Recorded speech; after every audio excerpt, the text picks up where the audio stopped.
And welcome to Proline, direct from Las Vegas. I'm Dave Koch, joined by Jim Feist. We're going to take a look ahead to the opening week of college football. The season is here. We'll get into the NFL and how teams are ready or not ready for the regular season. Plus, Jim, if people subscribe to the channel, it's free, and we've got additional great stuff for free as well. Absolutely. Go to ProlineTV.com, click on the subscribe button. You'll get notifications on new videos. Plus, you'll be sent a code to get 7 days of my service absolutely free. That's ProlineTV.com. Now, there's still a lot of baseball to go, but the focus really is on football right now. So here's what I'm going to do. I'm going to go 7 days, and you're going to get $19 is going to get you college football, NFL, and we'll include the baseball as well. That includes one really big play tonight. This is a nickel play. So make sure and get this because it's included as part of the $19 package. I usually start out of the gate really well in college football. Played 6 games this week, so I'm expecting to do good things. You want to find out about them, just call the toll-free number, 855-472-2577. Jim, 11-3 over the weekend in baseball, so that continues to be really strong. 72-34, high rollers. That goes back quite a ways, obviously, in baseball. You had the Royals as the big play on Sunday, and they blew out the Red Sox 10-4, which didn't make me happy as a Red Sox fan. But at least I wasn't on the opposite side of the game. Eagles, who are playing very well in the preseason. That was your NFL game of the preseason game of the year. That was a winner. Folks can get on board right now for the entire month of September. That's right, Dave. 30 days for $30. September football and baseball with me. 30 days for $30. That will include one of those $500 high rollers Dave mentioned. That is a sizzling 74 or 72 and 34 run. 30 days for $30. I'm not giving up on baseball because I'm making money, and I'm certainly excited about football. Just call 866-546-9467. All right, so here we go. Let's talk about some college football. And interestingly enough, the very first night of the season, you got a conference matchup. You usually don't see that right out of the gate.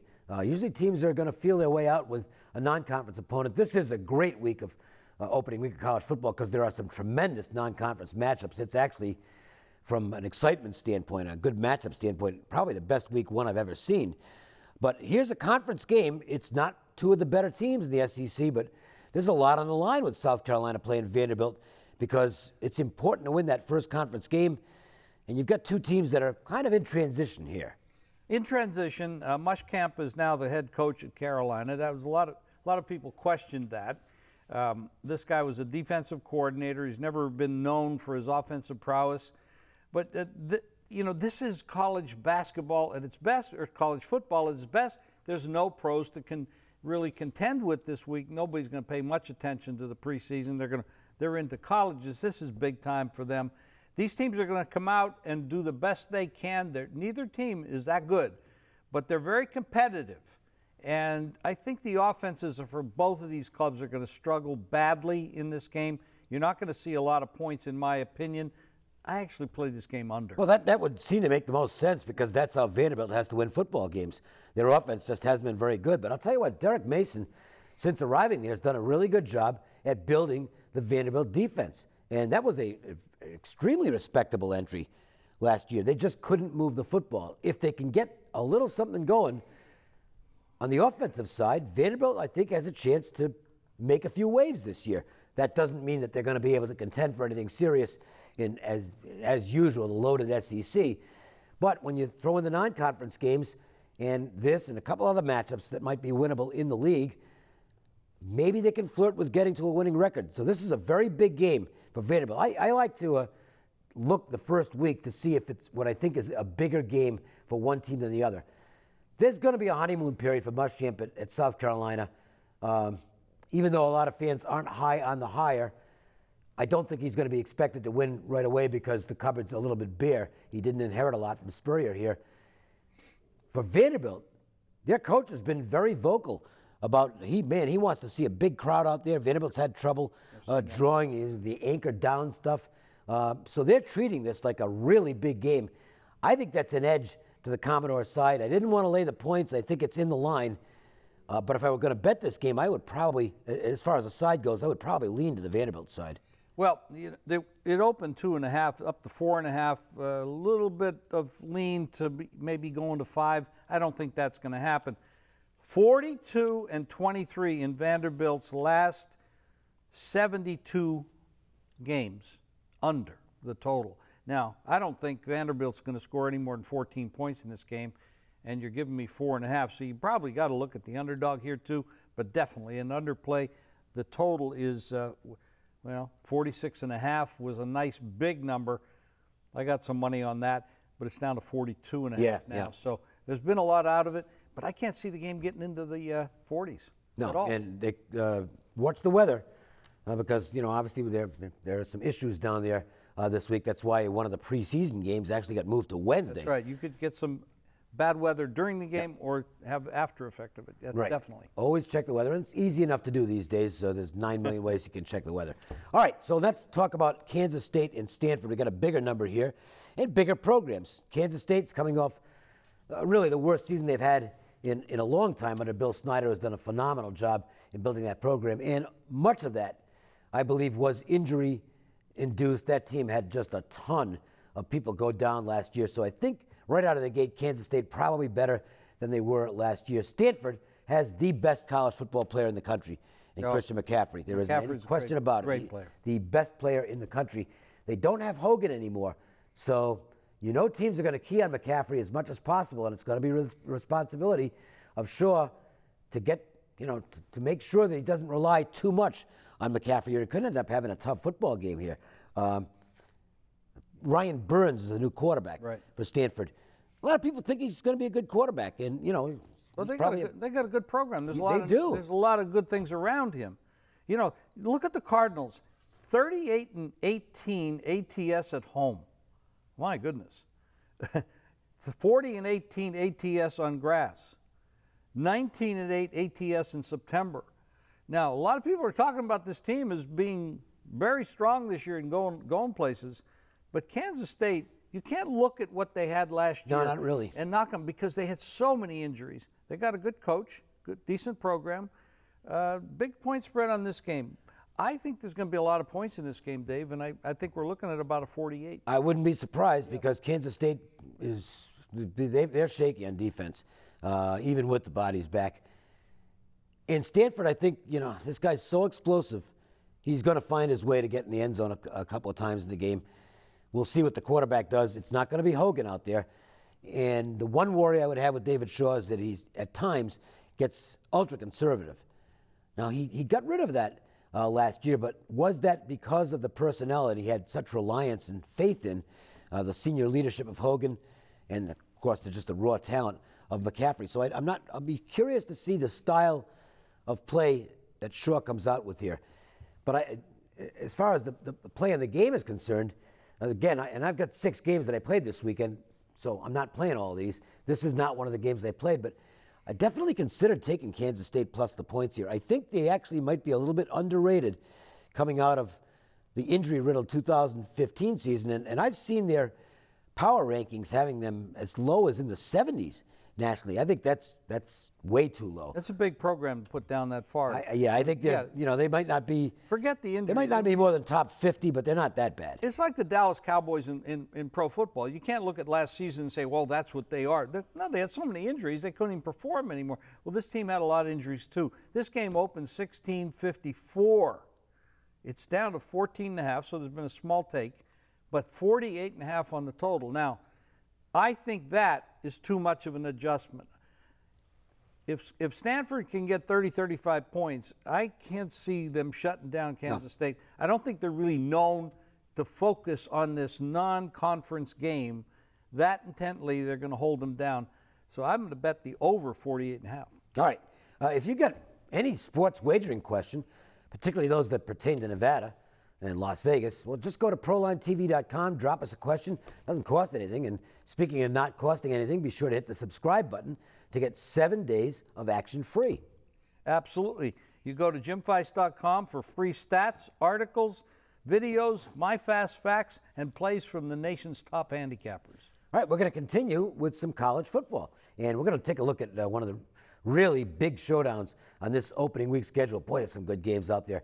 USC and Alabama. That's a big one.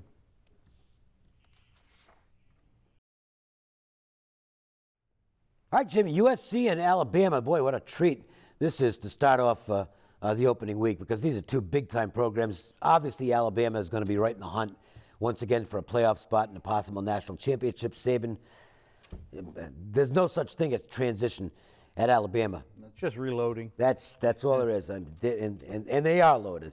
Okay, I think Cooper Bateman has got a chance to be a dynamite quarterback. He was a tremendous recruit, and now it's going to be his show. Damian Harris is an outstanding running back who's going to step up this year.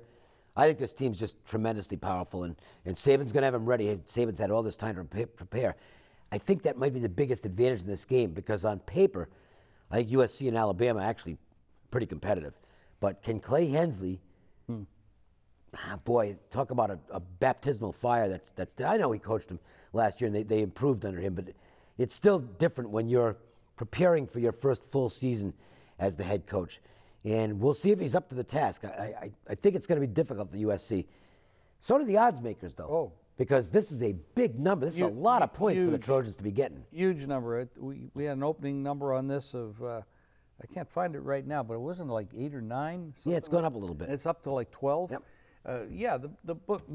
The bettors are saying, hey, these two teams, they've got the big players, the big programs, but Alabama is Alabama. This is number one in the country until somebody knocks them off. That's kind of the way it is every year, and that's the way it's kind of starting this year. Of course, you got other people talking about Clemson and a few other guys, but USC is a good program. They're not a great program.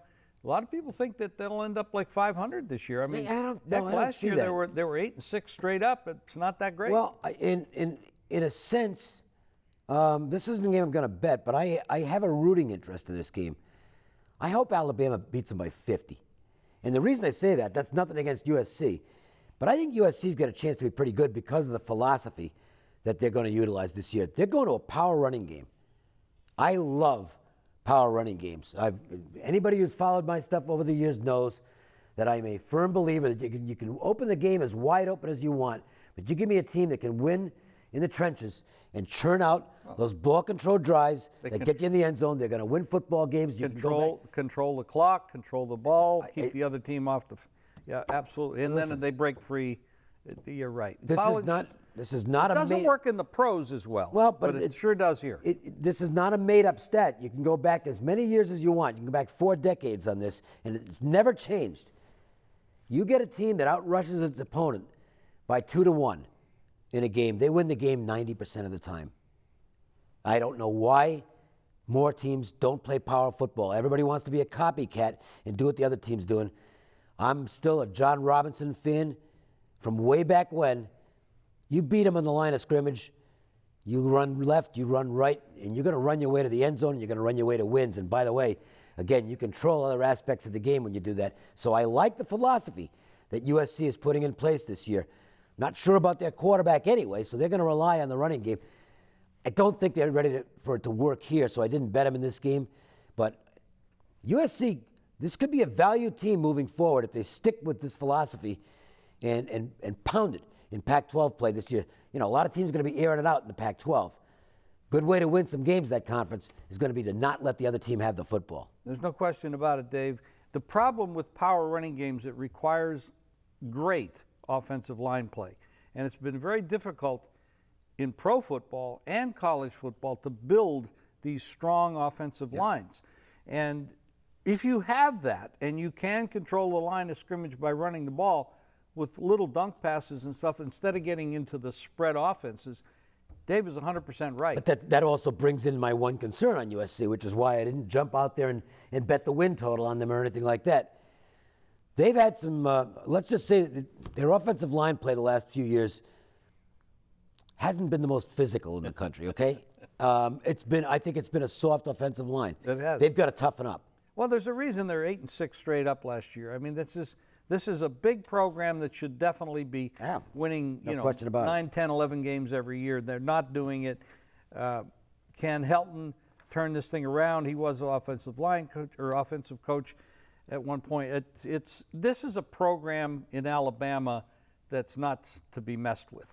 They're Oh, going to man, come they're out there. fantastic. They're going to come out there and punch you in the mouth. And by the end of the game, you're going to be pretty exhausted with these guys. And that's why the players have taken the 10-point line. Well, it might have opened a little short of that, but you're looking at 12s out there, 11.5, 12s. I still would There's a reason for that. I would look at this. I think the bet might be second half here, because I think Alabama's got a chance to wear them out. Well, yeah, they could see that. And I would not be surprised if USC hangs around early. There's a lot of new people on the Alabama side too. So I think that might be something. This might be a perfect game to do some live wagering on. Well, In-game is becoming a bigger part of. If you get a close game in the first half, Saban's going to light them up at halftime. I would hope so. Yeah, that's what he does. I mean, he's a great coach. He's not only a great recruiter, he's a great coach. And he's not on the hot seat, but we want to talk about a coach who is. Okay. Because there is no question about it. Strong has got to win this year at Texas. This is a big game for Texas. It's always a big game for Notre Dame. They remain one of the great national programs. And this is a dynamite Week 1 matchup. Now, the Irish have had some off-the-field problems, to put it mildly, and you wonder if that could be a distraction. But aside from that, I can't assume that's going to be a distraction. I don't know. I'm not there. And unless you're really there, I don't think you can get a feel for it. The one thing we do know in Texas is that the heat is on Coach Strong this year. And if they lose this first game, that's going to immediately ignite the firestorm down in Austin. They want to start winning now.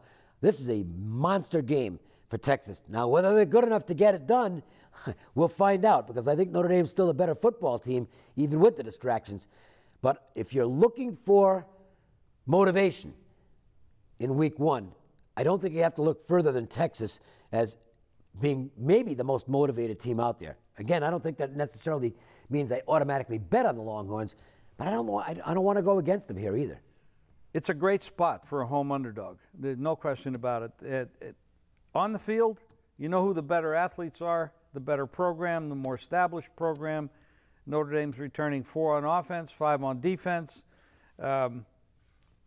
Actually, Texas is 7 and 8 in those 2 spots, but they're not that good at football team. I mean, you have 30 points a game last year. I mean, it's horrible. So, I mean, you got a 5-7 team against the 10-3 team, national power. Yeah, they've had these off-field situations. I think it's 5 players have been arrested on the team for various and sundry things.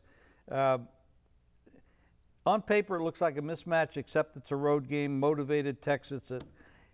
I really don't have an opinion.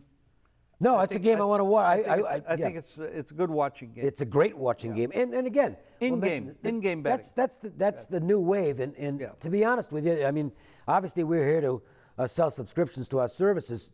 The one thing we really can't get out, and really no service can do this effectively, is live in-game, because it moves so fast that you can't get it out to bettors in time for them to actually get their bets in. So I'm not saying this is a sales ploy.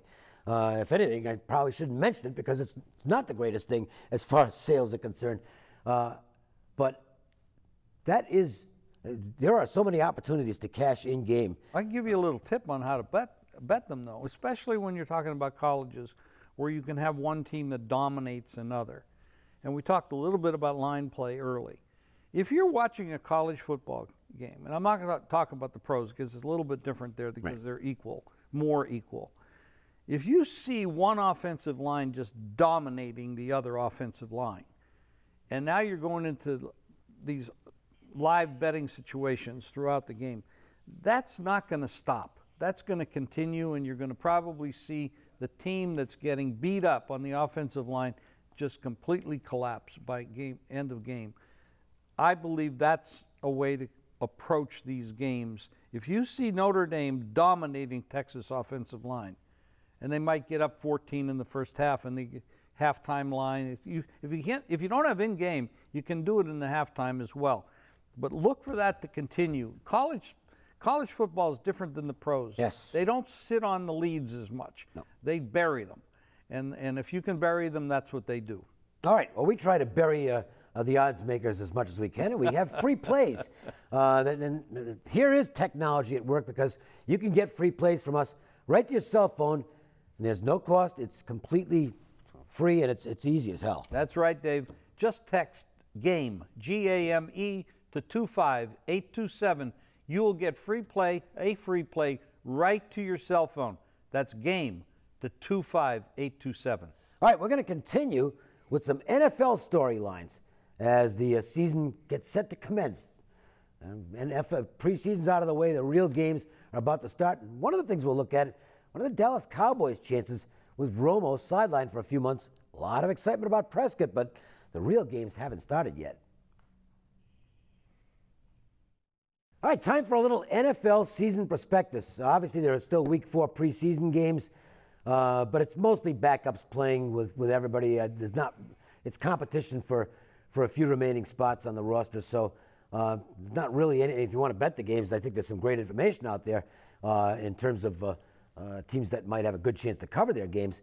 But the real interest now is focusing on the actual regular season. We're going to take a look at a few of the teams that are getting a lot of attention, and we'll begin obviously with a team that has looked really good in the preseason. And boy, Brock Osweiler, you know, I've heard this a million times over the years, and not having played at a professional level, I don't have a great perspective on it, but I think I understand it. You can see it when the game starts to slow down for quarterbacks, because that's always been the big problem with a lot of quarterbacks, is everything's happening so fast out there. They panic. Yeah, and Brock Osweiler looks like a guy who this summer the game has slowed down for. He looks great out there. He's super motivated to prove that he should have been quarterbacking the team in the Super Bowl last year. I know we agree on that as much as anything, I didn't think it mattered how much money Elway offered him. I thought he was going to be gone, because to me, he probably felt as though he should have been playing in the Super Bowl. He's got a lot to prove with the Houston Texans. We know this Houston team is loaded defensively. If their offense is solid, watch out. They've got a chance to be a serious contender, and I think that's an accurate call on them. Totally. I was upset last year when they actually benched Osweiler and brought Manning back in. Manning was at the end of his career, and really his career ended before last year. Terrible quarterback rating, terrible performance in the Super Bowl.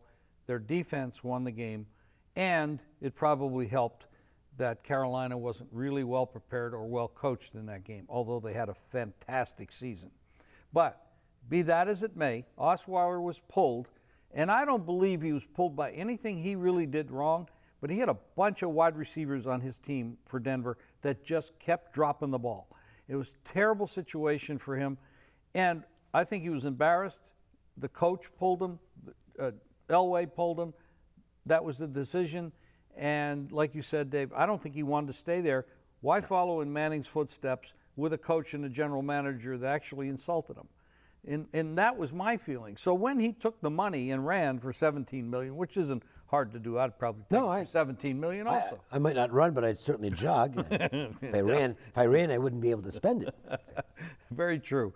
But he looked really good last week. I think the guy has a lot of potential. He played well last year in the games he was in.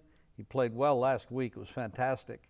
And Houston's going to go a long way as long as they stay healthy. That caveat goes for everybody. But Andrew Luck and the Colts don't look that good. I don't think they've helped that offensive line enough. Oh, no. He's coming off an injury, and I really think I'm moving them back, and I'm making Houston the favorite. But now that moves up these other teams that are there, Jacksonville and Tennessee, that are bringing some different things to the table. Tennessee looks like they might really focus on the run game. They have a pretty good quarterback, very smart guy, Mariota, and he doesn't make a lot of mistakes. There's an open division there. Houston is the favorite, and they deserve to be the favorite. In my mind, they're the favorite. I completely agree with that. And I think the Colts are a team that's going backwards.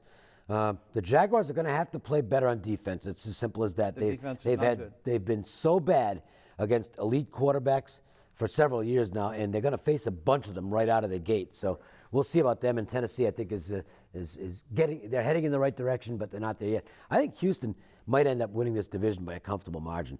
Now we talked about Osweiler, and his former team was the Denver Broncos. Well, here's one I got right out of the gate when they got Sanchez, and Sanchez is going to step in. He is not a starting quarterback in the NFL. Period. Okay. He may not be a backup at $4.5 million. Who wants to pay that? No, I think that he's going to have to settle for less money if he wants to sign on with somebody. I think the Broncos are going to try and trade him because they gave up a conditional 7th-round draft pick for him.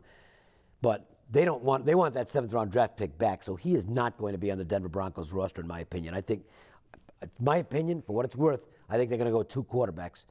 Paxton Lynch is the backup for Trevor Siemian, and Sanchez will be someplace else. Now let's talk about Siemian, who's gone out and won the job. Whether this translates to him being effective in the regular season or not, we'll have to wait and see.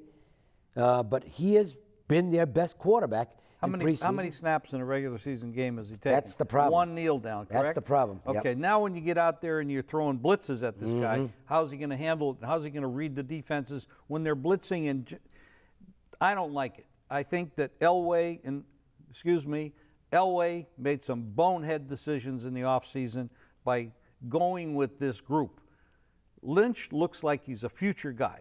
I don't think he's ready now. He didn't play in the kind of offense that works in the NFL. No, he's okay. Definitely. Yeah, they have a good defense, but they lost some people there too. So, and they're going to have the Super Bowl hangover as well. That's going to happen as it happens. So I think they really screwed up. When's the last time you had a Super Bowl champion look like this at quarterback? I mean, you have one guy that's going to start that's had 1 kneel down in a pro game. Give me a break. And you bring in Sanchez, who's failed everywhere he's been. Give me a break. So I don't know what they were doing in the offseason. I don't know who they're going to pick up, but they need to pick somebody up. They're not going to win. They're not going to win this division. I make Kansas City the favorite in the division. Well, definitely. They're a solid team, decent coaching, good quarterback situation. And I actually like the fact they pick up the backup quarterback now that's there. Foles. Foles. Yeah, I mean, he played well for Andy.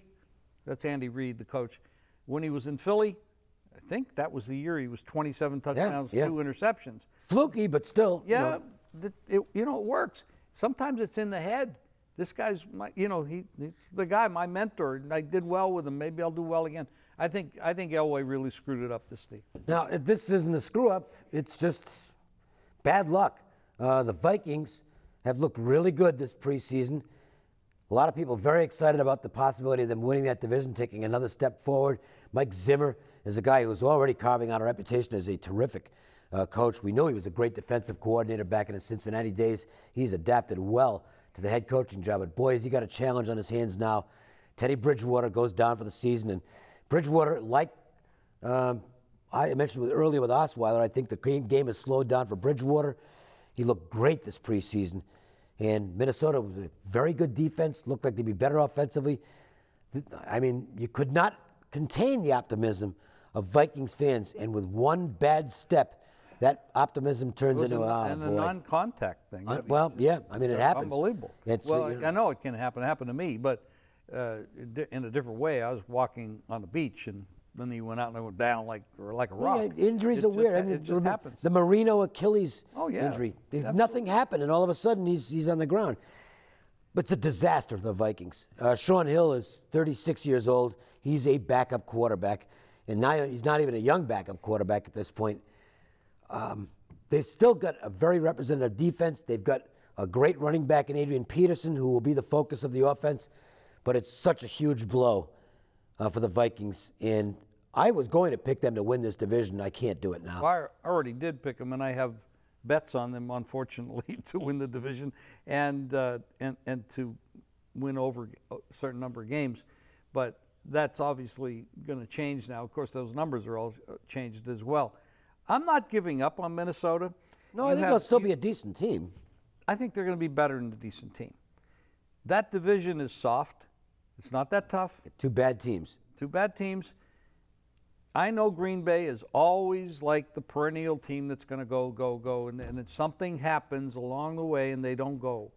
Aaron Rodgers is getting a little older. I'm not 100% sure I'm going to even give it up because this team can run the ball. They have a good offensive line. They have a good defensive line. They have good defense, period. Their special teams are decent. The head coach is decent. The offensive and defensive coordinators are decent. The running game is decent. I think I might have said that. But they're going to pick somebody else up. Now, let me give you this. Who should they want in there to pick them up? They want somebody, I think this is what I would do. I would want somebody that I know that has worked with me before, that kind of knows our system, that maybe even is comfortable in our city. Ponder. Can they get Ponder? Now, he's not a great quarterback, but he is a manager. And with the team that they have built, which is way better than when he was there before, they can do some damage. Well, and along those lines, I'll say this. We had a team last year that won the Super Bowl with subpar quarterbacking. Exactly. So it can be done. Now, the key for Sean Hill, who's the starter as of now, is manage the game. Don't give the football up. If you got to go 3 and out and punt and rely on the defense, better to do that than it is to give the ball up on your own side of the 50. So they've got to avoid putting too much on Hill's plate and trying to make him win football games. The Broncos succeeded last year because they didn't ask either quarterback, the faded Peyton Manning or the young Brock Osweiler. They didn't ask them to win football games. They just basically asked them not to lose the football games, and it worked out. That's the philosophy the Vikings are going to have to take into the regular season. They have 52 other guys on that roster that were going to be there anyway, and they're talented, athletic people, and they're going to step up. This is what happens with good teams, and this is a good team. They won the division last year, and they were one of the favorites to get into the playoffs and possibly get to the Super Bowl. They're not going to give up. Those other guys are going to fight. Well, it happened again. We kind of joked about this. If there were an over and under on how many games Romo would play, just run to bet the under. Well, unfortunately, it happened. He gets hurt, 3 plays into his first preseason game, and he's out for at least half the season. Totally a disaster, yeah, for him. Yeah, I look, at this point, there's a number of questions that come up here. Done. One of them is that I don't know how many, I don't know how much longer this guy can take this if he wants to have a quality of life after football, because he's just brittle at this point. And at some point, you have to realize that that's just the way it is. The second thing is, what happens if Dak Prescott, let's say Romo, let's just pick a number of games. Let's say he's out for 10 games, and the Cowboys are 6-4 after 10 games, and Prescott's done reasonably well. What do? Just take him off the field and put Romo back in? As much as Romo is the veteran, and as much as you're not supposed to lose your job because of injury, if this team's playing good football, and we'll talk about whether they will play good football or not, but if they're playing good football with Dak Prescott on the field, Tony Romo returning could be a complete distraction.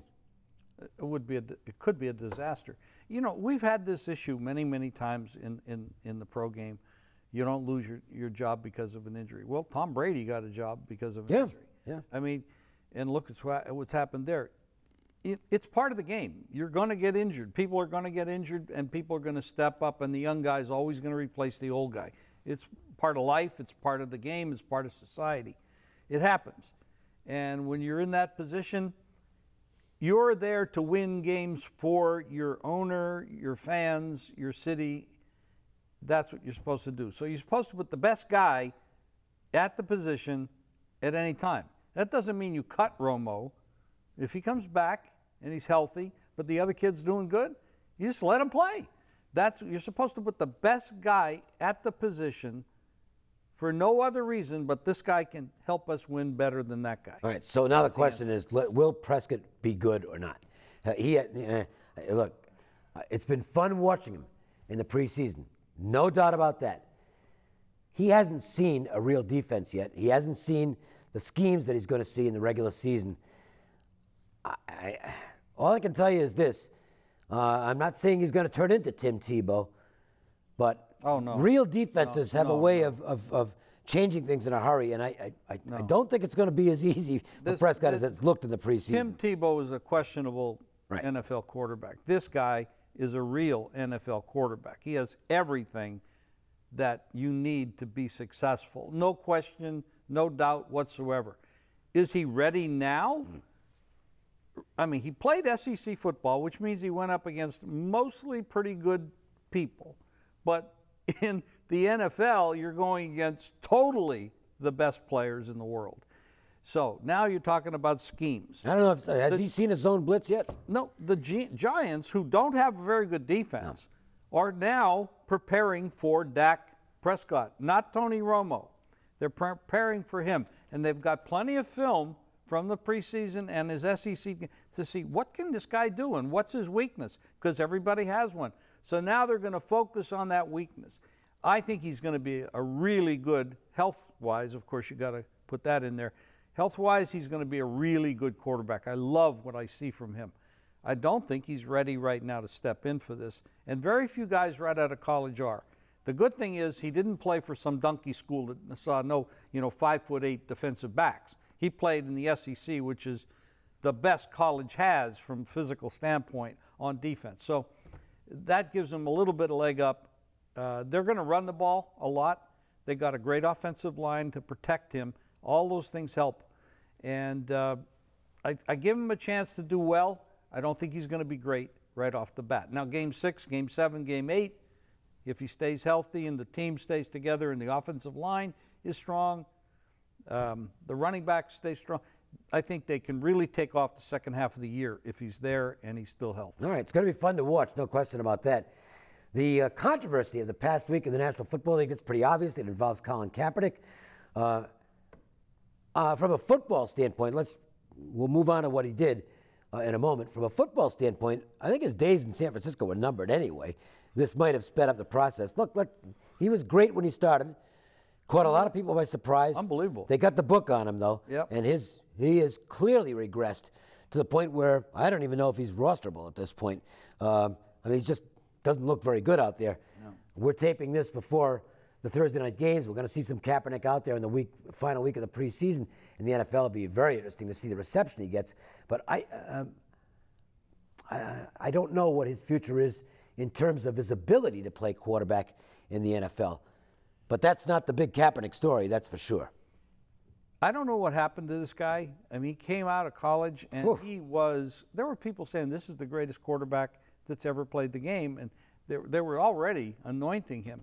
But the coaching situation there, Harbaugh was there at the time, they changed the style, they stopped him from doing what was natural. Yep. I think the coaching helped ruin him. I think he lost his confidence, and if you lose your confidence in what you're good at, then you really start questioning yourself, and I think that might have been part of it. Now we get to the controversy. I'm old enough to tell you that I lived through a lot of things in this country with race, and it's disgusting. I think this country has really failed. The justice system has failed. Our political leaders have failed to stop this and to slow it down. I saw it in the 60s.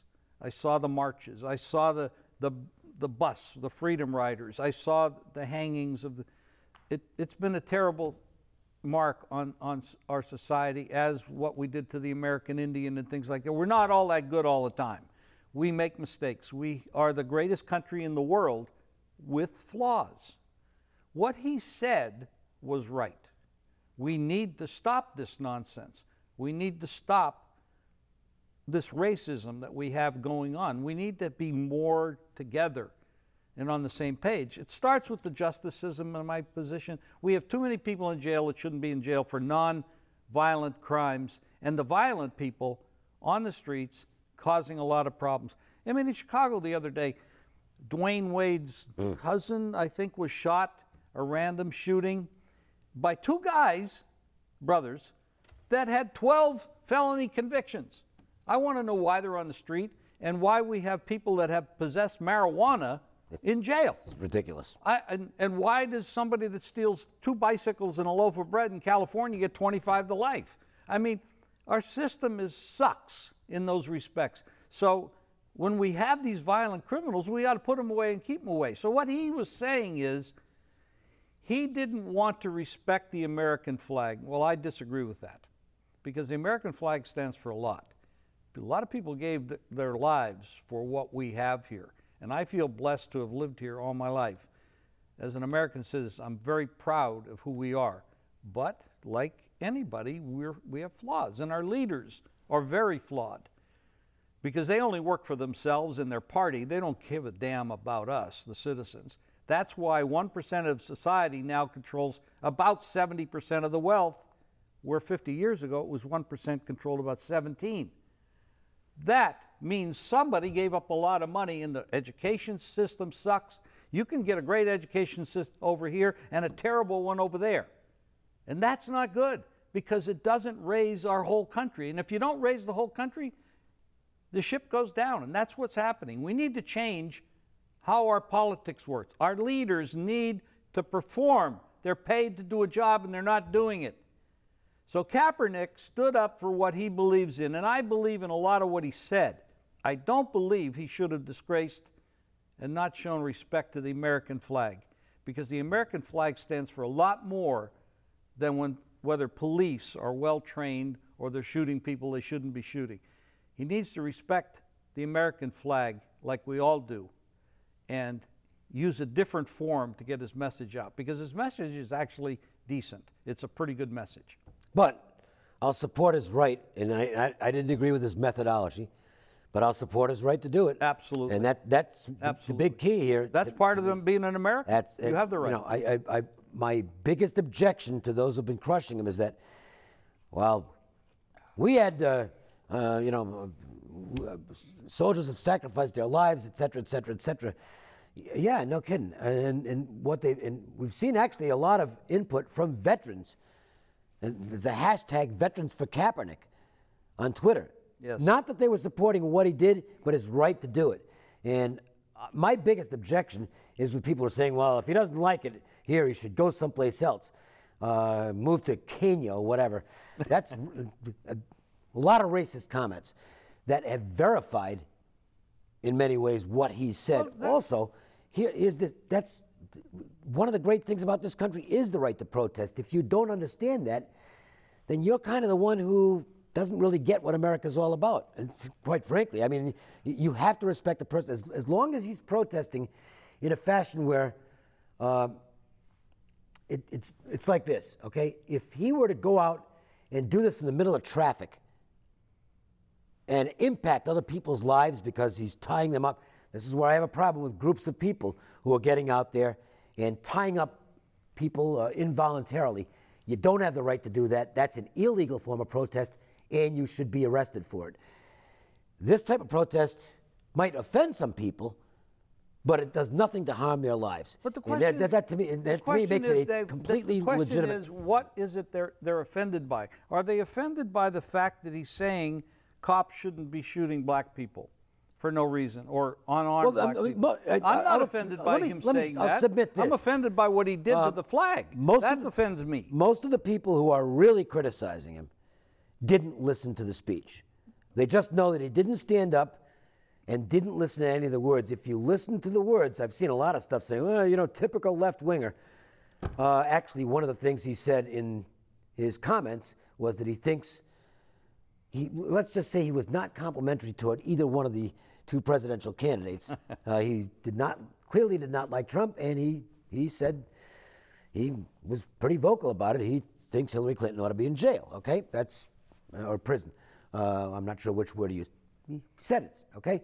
He didn't at any point say that he was oppressed, okay? So the people that are bringing up, well, he gets paid millions of dollars a year and he lives in a mansion.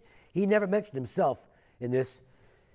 He also never disparaged the service people, and in fact commented that he had service people in his country, in his family, and he's very proud of them, etc. You have to, this is the problem I have with a lot of people who are crushing him. And again, I didn't like what he did, but I'm getting it from this standpoint. He had a point to make. I just didn't like the way he made the point. But if your only problem is that he didn't stand up during the national anthem, boy, that's kind of To me, that's focusing on a symbol, on a symbolic gesture. It's very and narrow. It's very shallow and Does narrow-minded. anybody out there really have a problem with the racism in our country? I do. Most people do. Well, I got to tell you that I get infuriated when I hear people talk about two things.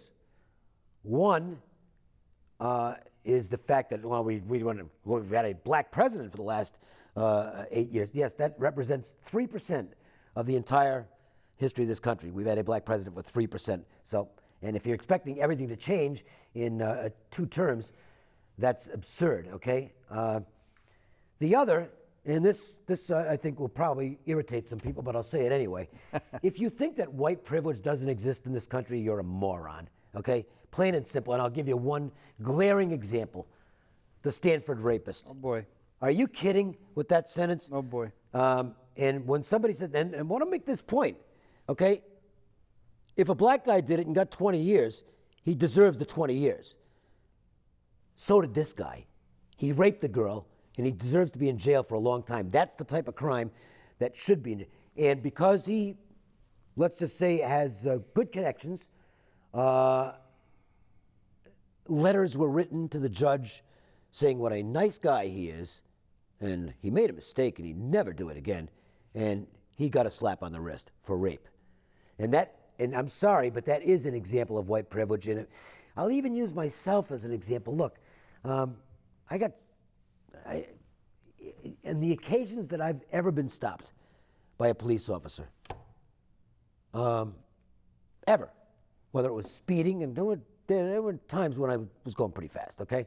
I don't do this anymore because I'm old and decrepit at this point. But I never, I've been, treated like a next door neighbor, okay? It doesn't happen that way with a lot of black people. It just doesn't. If you think it does, you're living in an alternate universe I'm not familiar with. There's still a major problem in this country, and I don't know what's going to make it go away, but to pretend that it doesn't exist is just kind of sappy. Focus on the right to protest. We have that right. I have that right. You have that right. Dave, you have that right. His right to protest, I honor that. Our soldiers, our Constitution gives us that. I don't like how he did it. No, neither do I. But I do like the fact that he said the situation with racism between society and blacks or society and Hispanics, minorities, is out of control, needs to be changed. And I'll give you one. Go back to the Martin Luther King, Muhammad Ali, the Olympic athletes, the NBA that stood up for the same thing. They have a message, and our leaders need to listen and do something about it. We can't do anything about it. We need to make our leaders responsible. And the worst comment I've heard, the wrongest comment I've heard is that, yeah, he's a coward. What Colin Kaepernick, whether you like what Colin Kaepernick did and support it, or whether you think it's disgusting. Why would he be a coward?